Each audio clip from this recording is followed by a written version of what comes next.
નમસ્કાર ખેડૂત મિત્રો, ફાર્મિંગ સ્ટાર યુટ્યુબ ચેનલમાં હું નિલેશ મુળિયા આપ સર્વે ખેડૂત મિત્રોનું હાર્દિક સ્વાગત કરું છું. ખેડૂત મિત્રો, આપણે દર વખતે એ અવનવા ખેડૂતોને મળીએ છીએ અને કંઈક નવા પાક અને નવી માહિતી મેળવવાનો પ્રયત્ન કરીએ છીએ. ખેતી ક્ષેત્રની અંદર કેમ ખેડૂત સદ્ધર બને, કેમ ખર્ચો ઘટે અને કેમ ઉત્પાદન વધે એવી આપણે માહિતી મેળવવાનો પ્રયત્ન કરીએ છીએ. તો ખેડૂત મિત્રો, અત્યારે આપણે સૌ જાણીએ છીએ કે અત્યારે જે સમયગાળો છે એ હવે ધીમે ધીમે ડુંગળી, લસણ અને રોપનો એ ચાલુ થઈ ગયો છે. અત્યારે શાકભાજીની સાથે સાથે આનું જે છે સારા એવા પ્રમાણમાં વાવેતર એ આ વિસ્તારમાં જોવા મળે છે.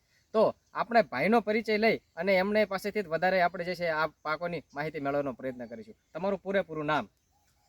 મારું નામ રમેશભાઈ ગોબરભાઈ સોલંકી, ગામ નેસડી, બાકલકાવાડી વિસ્તાર, તાલુકો તળાજા, જિલ્લો ભાવનગર. મોબાઈલ સાયલેન્ટ કરી દેજો. હવે તમારે આ કેટલા વીઘાનું અત્યારે વાવેતર છે? મારે આમાં વાવેતર છે 2 વીઘાનું. બરાબર. 2 વીઘાની અંદર શેનું વાવેતર કર્યું છે? એમાં જે આપણે 2 વીઘામાં 1 વીઘાની દૂધી છે, પછી થોડુંક લસણ છે, અને અડધા 1 વીઘાની કોથમરી છે. બરાબર. હવે દૂધીને કેટલો સમયગાળો થયો છે અત્યારે? દૂધીના અત્યારે ચા છે 2 મહિના. બરાબર. તો દૂધીની અંદર તમે કેવી માવજત કરી છે? દૂધી અત્યારે જોઈએ તો આમ સરસ ગ્રીનરીમાં અને ફ્લાવરિંગ ખૂબ સારું દેખાય છે. તો આની અંદર તમે શરૂઆતથી કેવી માવજત કરી છે, કેવા છંટકાવ કર્યા છે, કેવો ઉતારો લીધો છે, એ અમારા ખેડૂત મિત્રોને જણાવો. દૂધીમાં શરૂમાં તો ઉતારો હતો, પછી આ વરસાદના કારણે થોડુંક બેસી ગયું હતું. બરાબર. પછી આપણે નટુભાઈની મુલાકાત લઈને થોડીક દવા લાવ્યા. એને એક દવા આપી છે આપણે ઓર્ગેનિક, જીગર અને ગબ્બર. જીગરી અને ગબ્બર આ 2 જાતની દવા છે. બરાબર. 2 દવાનો છંટકાવ કર્યો અને થોડી પાઈ છે તળીએ.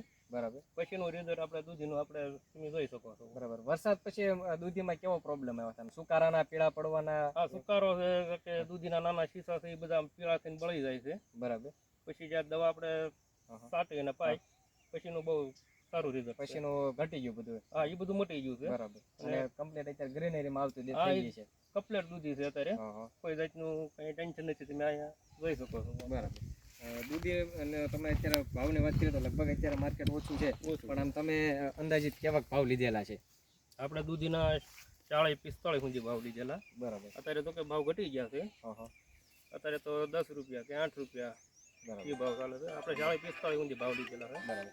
હવે બીજી આપણે વાત કરીએ કે તમે અમને અગાઉ જે વાત કરી હતી કે તમે લસણનું જે વાવેતર કર્યું હતું, તો લસણ જ્યારે વરસાદ પછી તમને જોવું ગમતું નહોતું કે તેમાં જે સુકારો, પીળા ખેતી અને શેડું બનતી હતી ને આવા બધા પ્રશ્નો હતા, તો એમાં તમે કેવી માવજત કરી કે તમને અત્યારે લસણમાં પણ એવો તફાવત દેખાણો? લસણમાં જ્યારે લસણ વાવ્યું ને પછી લસણ ઉગ્યું.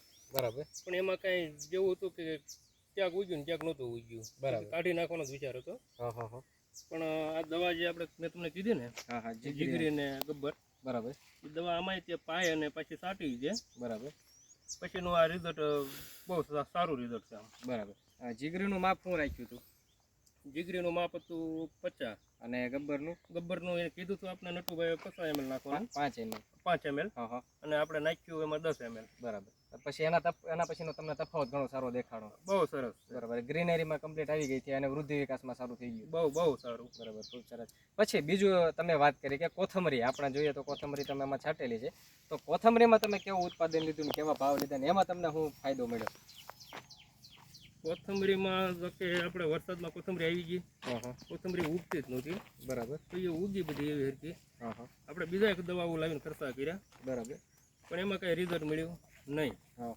પછી આપણે આમાં દવા નાખી જીગરી અને ગબ્બર. એનો છંટકાવ આમાં જ કર્યો. એ નટુભાઈને કહેવાય છે. પછીનું રિઝલ્ટ આમાં બહુ સારું. અને આપણે અત્યારે તો કાઢી નાખી છે તમે? વેચાઈ ગઈ છે. ભાવ હતા તે ગાળે મોટી બધી લઈ લીધી છે. બરાબર. પછી જે નાની હતી ને એ ઊભી રહેવા દીધી છે. બરાબર. પણ એ પછીનું રિઝલ્ટ આમાં કોથમરીમાં સારું, કલરમાં સારું. પછી પીળાશ બધી મટી ગઈ. બરાબર. કોથમરીના કેવા ભાવ લીધા તમે? કોથમરીના આપણે 250 એટલે નથી લીધા. બરાબર. 250 નીચે ભાવ નથી લીધા. ખૂબ સરસ.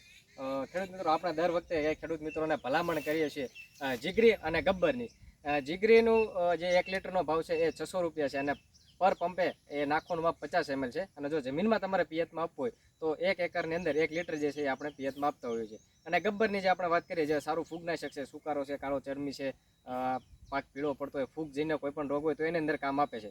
એનું માપ પંપની અંદર 5 ml છે પણ ખેડૂતો 10 ml સુધી નાખી શકે છે અને જો જમીનમાં પિયતમાં આપવું હોય તો એ 1 એકરે 100 ml એનું માપ છે. જો અત્યારના જ આ પાકોની આપણે વાત કરીએ તો ડુંગળી લસણ જે છે એની અંદર રોપ હોય, એની અંદર જો બાફિયાનો પ્રશ્ન હોય તો કોઈ પણ મૂળનો કોહવારો હોય કે પીળી પડતી હોય કે શેડું પડતી હોય તો આની અંદર જીગરી અને ગબ્બરનો જો છંટકાવ અને પિયત સાથે આપી દેવામાં આવે તો ખૂબ સારો એ ખેડૂત મિત્રોનો ફાયદો કરી બતાવે છે. ખેડૂત મિત્રો જો તમે પણ આ અખતરો ન કર્યો તો એક વખત અવશ્ય વાપરી અને તમે પણ પરિણામ મેળવી શકો છો. એક વખત તમારો મોબાઈલ નંબર આપી દીજો.